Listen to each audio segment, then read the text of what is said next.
नमस्कार। Hindi book bytes के इस विशेष प्रस्तुतिकरण में आपका हार्दिक अभिनंदन है। आज हम भविष्य मालिका के 6ठे अध्याय के गूढ़ रहस्यों को उजागर करने जा रहे हैं। ये वो प्राचीन ग्रंथ है जो भविष्य के गर्भ में छिपी घटनाओं, परिवर्तनों और आध्यात्मिक जागरण की ओर संकेत करता है। आज की हमारी यात्रा हमें उन रहस्यमयी स्थानों की ओर ले जाएगी जहां मौन में भी शक्ति का संचार होता है। उन गुप्त संतों से परिचित कराएगी जो निःशब्द साधना में लीन रहकर युग परिवर्तन की नींव रख रहे हैं, और उस भविष्य के धर्म राज्य की संकल्पना को स्पर्श करेगी जहां सत्य और न्याय का शासन होगा। कुछ स्थान ऐसे होते हैं जिन्हें शब्दों से नहीं अपितु गहन साधना और अनुभूति से ही समझा जा सकता है। कुछ संत ऐसे होते हैं जो किसी प्रचार प्रसार में विश्वास नहीं रखते, बल्कि मौन रहकर गुप्त रूप से युग परिवर्तन की महती तैयारी में संलग्न रहते हैं। और कुछ परिवर्तन ऐसे होते हैं जो किसी बाहरी क्रांति से नहीं, बल्कि चेतना की एक मौन किंतु शक्तिशाली लहर से आते हैं। आज हम भविष्य मालिका के उन्हीं संकेतों को समझने का प्रयास करेंगे जो हमें शून्य मंदिर के अलौकिक रहस्य, 108 योगियों की महत्वपूर्ण भूमिका और एक नवीन दिव्य धर्म राज्य की स्थापना की ओर ले जाते हैं। तो चलिए इस ज्ञान यात्रा का आरंभ करते हैं। शून्य मंदिर, मौन में छिपा परम शक्ति का केंद्र। भविष्य मालिका में बार बार एक ऐसे स्थान का उल्लेख आता है जिसे शून्य मंदिर कहा गया है। यह कोई साधारण देवालय या पूजा स्थल नहीं है। इसके विषय में ग्रंथ कहता है जहां न कोई मूर्ति होगी, न कोई मंत्रोच्चार होगा, केवल गहन मौन और असीम शांति का साम्राज्य होगा। वहीं से धर्म की पुनर्रचना का एक नवीन युग का आरंभ होगा। ये शून्य मंदिर भौतिक ईंट पत्थरों से निर्मित किसी संरचना मात्र का नाम नहीं है, अपितु ये एक ऐसा प्रखर आध्यात्मिक ऊर्जा का केंद्र है जहां साक्षात परम चेतना अपने विशुद्ध रूप में निवास करती है। कुछ प्राचीन ज्ञाताओं का मानना है कि ये रहस्यमयी मंदिर ओडिशा के दुर्गम और गुप्त क्षेत्रों में स्थित हो सकता है, जहां साधा रंजन की पहुंच अत्यंत कठिन है। वहीं कुछ अन्य विद्वान इसे आंतरिक साधना की एक उन्नत अवस्था का प्रतीक मानते हैं, एक ऐसा दिव्य केंद्र जो प्रत्येक मनुष्य के भीतर ही स्थित है, जिसे आत्मन्वेषण और ध्यान की गहराइयों में जाकर ही अनुभव किया जा सकता है। इस शून्य मंदिर के संदर्भ में यह भी कहा गया है कि यहीं से उस महाचेतना का प्राकट्य होगा जिसे हम कल की चेतना के नाम से जानते हैं। यहीं से वे दिव्य संत, वे आत्मज्ञानी योगी निकलेंगे जो कलयुग के घोर अंधकार को समाप्त कर एक नए सत्य युग की आधारशिला रखेंगे। कल्पना कीजिए, शून्य मंदिर वो पवित्र स्थल है जहां ईश्वर शब्दों के माध्यम से नहीं बोलते, वे केवल अपनी उपस्थिति से, अपने मौन स्पंदन से मार्गदर्शन करते हैं। 108 योगी, धर्म के मौन अदृश्य रक्षक। भविष्य मालिका में एक और रहस्यमयी संख्या का बार बार उल्लेख मिलता है, और वो है 108 योगियों की संख्या। इन योगियों के विषय में ग्रंथ कहता है वे न तो किसी के द्वारा देखे जाएंगे, न ही सहजता से पहचाने जाएंगे। वे घने वनों या कंदराओं में नहीं, अपितु संभवतः हमारे ही मध्य सामान्य मनुष्यों के रूप में उपस्थित होंगे। ये 108 योगी कौन है? भविष्य मालिका के अनुसार वे किसी भी प्रकार के प्रचार प्रसार या अनुयायी बनाने की प्रक्रिया में भाग नहीं लेते। वे किसी मठ, पंथ या संस्था से जुड़े हुए नहीं होते। उनका अस्तित्व समय की सीमाओं से परे होता है, और वे केवल धर्म की रक्षा और पुनर्स्थापना के महान उद्देश्य के लिए ही पृथ्वी पर अवतरित होते हैं। कुछ प्राचीन कथाएं और जनश्रुतियां बताती हैं कि ये महायोगी हिमालय की गोद में, तिब्बत के पठारी क्षेत्रों में, नीलगिरी की पहाड़ियों में, ओडिशा के गुप्त स्थानों पर और दक्षिण भारत के अनेक रहस्यमय क्षेत्रों में गहन साधना में लीन हैं। कुछ ऐसे भी हैं जो अत्यंत सामान्य जीवन जीते हुए आम लोगों के बीच रहकर अपने दिव्य उद्देश्य को साध रहे हैं। उनका बाह्य आचरण साधारण होते हुए भी उनका आंतरिक संकल्प और उद्देश्य सर्वथा भिन्न और महान है।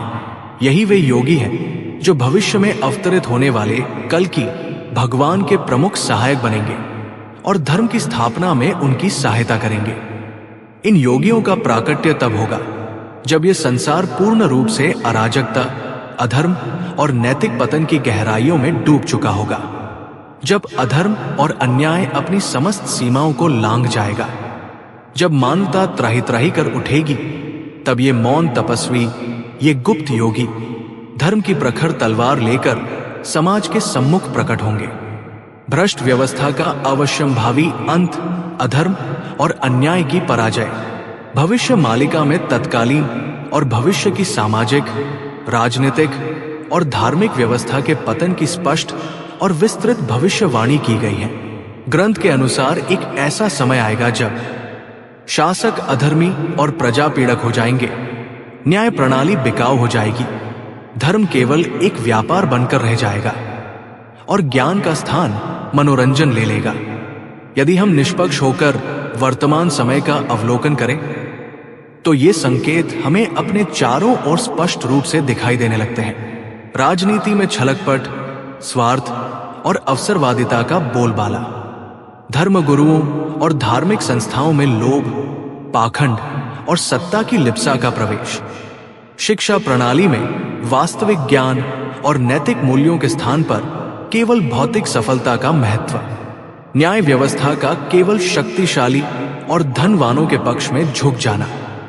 किंतु भविष्य मालिका हमें यह भी आश्वासन देती है कि ये अराजकता, ये नैतिक पतन स्थायी नहीं है, क्योंकि सृष्टि का नियम है, जब असत्य, अन्याय और अधर्म अपने चरम पर पहुंच जाते हैं, तब सत्य का एक ऐसा प्रचंड विस्फोट होता है जो समस्त नकारात्मकता को भस्म कर देता है। इस भविष्यवाणी के अनुसार वर्तमान भ्रष्ट सत्ता संरचनाओं का पतन अवश्यंभावी है।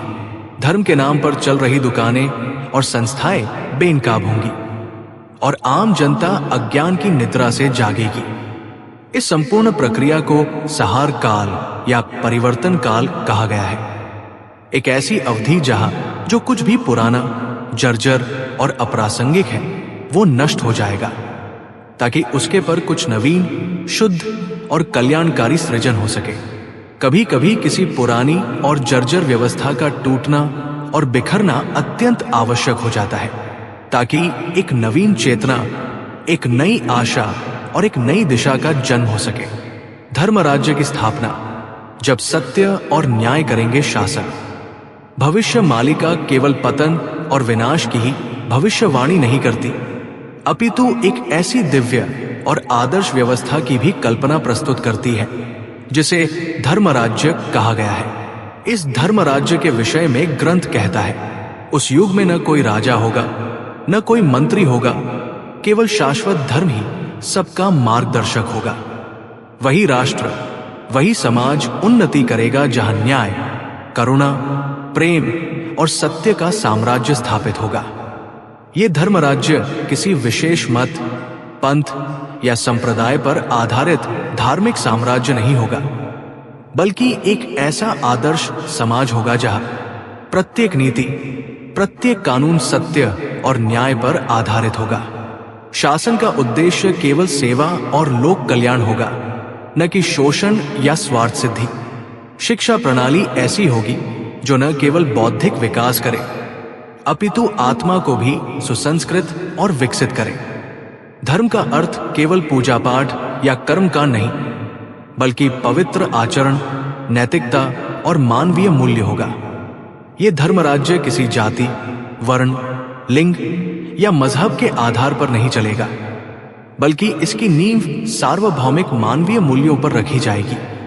ये वास्तव में एक महान चेतनात्मक क्रांति होगी, जहां प्रत्येक व्यक्ति स्वयं को समाज और राष्ट्र के प्रति उत्तरदायी मानेगा और अपने कर्तव्यों का निष्ठापूर्वक पालन करेगा। ये धर्म राज्य किसी बाहरी शक्ति द्वारा थोपा नहीं जाएगा, अपितु ये प्रत्येक व्यक्ति के भीतर से, उसकी अंतरात्मा की आवाज से उभरेगा और संपूर्ण समाज में व्याप्त हो जाएगा। भविष्य का भारत विश्व गुरु के रूप में पुनर्जन्म। अत्यंत महत्वपूर्ण बात यह है कि भविष्य मालिका स्पष्ट रूप से कहती है कि इस महान धर्म राज्य का आरंभ और नेतृत्व भारत भूमि से ही होगा। भारतवर्ष पुनः अपने प्राचीन गौरव को प्राप्त करेगा। वो केवल भौतिक शक्ति और समृद्धि में ही नहीं, अपितु आत्मा की दिव्य ज्योति और आध्यात्मिक ज्ञान से संपूर्ण विश्व को आलोकित करेगा। भारत, जिसे कभी संपूर्ण विश्व में विश्व गुरु के सम्मानित पद पर आसीन किया जाता था, वो एक बार पुनः मानवता को धर्म, ध्यान, शांति, करुणा और सहस्तित्व का सच्चा मार्ग दिखाएगा। ये नवीन भारत कैसा होगा? भविष्य मालिका के संकेतों के अनुसार ये वैज्ञानिक दृष्टिकोण से उन्नत होगा, किंतु अपनी गहन आध्यात्मिक विरासत को भी अक्षुण्ण रखेगा।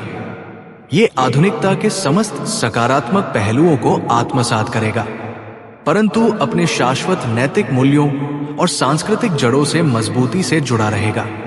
ये बाह्य रूप से शक्तिशाली और सामर्थ्यवान होगा, परंतु आंतरिक रूप से उतना ही करुणामय, सहनशील और शांति प्रिय भी होगा।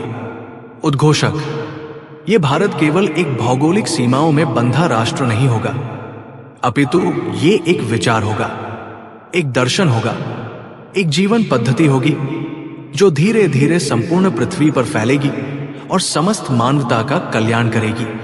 एक मौन आध्यात्मिक क्रांति का युग। तो प्रिय श्रोताओं, हिंदी बुक बाइट्स के आज के इस विशेष अंक में हमने भविष्य मालिका के छठे अध्याय के माध्यम से जानने का प्रयास किया। शून्य मंदिर के गूढ़ रहस्य को, जो वास्तव में परम चेतना का एक मौन केंद्र है। 108 गुप्त योगियों की महत्वपूर्ण भूमिका को, जो धर्म के मौन और अदृश्य योद्धा है। वर्तमान भ्रष्ट और अराजक व्यवस्था के अवश्यम भावी पतन को, और अंततः एक न्यायपूर्ण और करुणामय धर्म राज्य की दिव्य स्थापना को।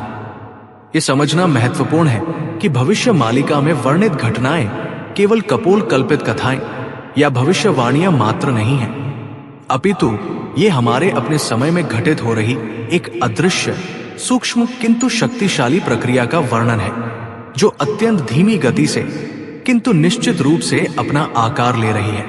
भविष्य मालिका हमें भयभीत होने या निष्क्रिय रहने की चेतावनी नहीं देती, बल्कि वो हमें इस महान परिवर्तन के लिए मानसिक और आध्यात्मिक रूप से स्वयं को तैयार करने के लिए आह्वान करती है। यदि आप अपने चारों ओर एक सकारात्मक बदलाव, एक बेहतर समाज और एक शांतिपूर्ण विश्व देखना चाहते हैं, तो उसकी शुरुआत सबसे पहले स्वयं से करनी होगी। हमें स्वयं को उस बदलाव का एक सक्रिय और सकारात्मक हिस्सा बनाना होगा, क्योंकि वो धर्म राज्य, वो सत्य युग कहीं बाहर से नहीं आएगा, वो हम सबके भीतर से ही जन्म लेगा। हमारे अपने शुद्ध विचारों, पवित्र कर्मों और निस्वार्थ सेवा से ही निर्मित होगा। यदि हिंदी बुक बाइट्स के इस विशेष प्रस्तुतिकरण में साझा किए गए विचार आपको सार्थक और प्रेरणादायक लगे हों, तो कृपया इस वीडियो को लाइक करें, हमारे चैनल हिंदी बुक बाइट्स को सब्सक्राइब करें और भविष्य में आने वाले ऐसे ही ज्ञानवर्धक प्रकरणों की सूचना सबसे पहले पाने के लिए बेल आइकन को दबाना न भूलें। अगले भाग में हम भविष्य मालिका के एक और अत्यंत महत्वपूर्ण विषय पर चर्चा करेंगे। कल की अवतार, वे कौन हैं, कब और कैसे इस धरा पर अवतरित होंगे। आपके बहुमूल्य समय और ध्यान के लिए कोटि कोटि धन्यवाद। जय सत्य, जय धर्म।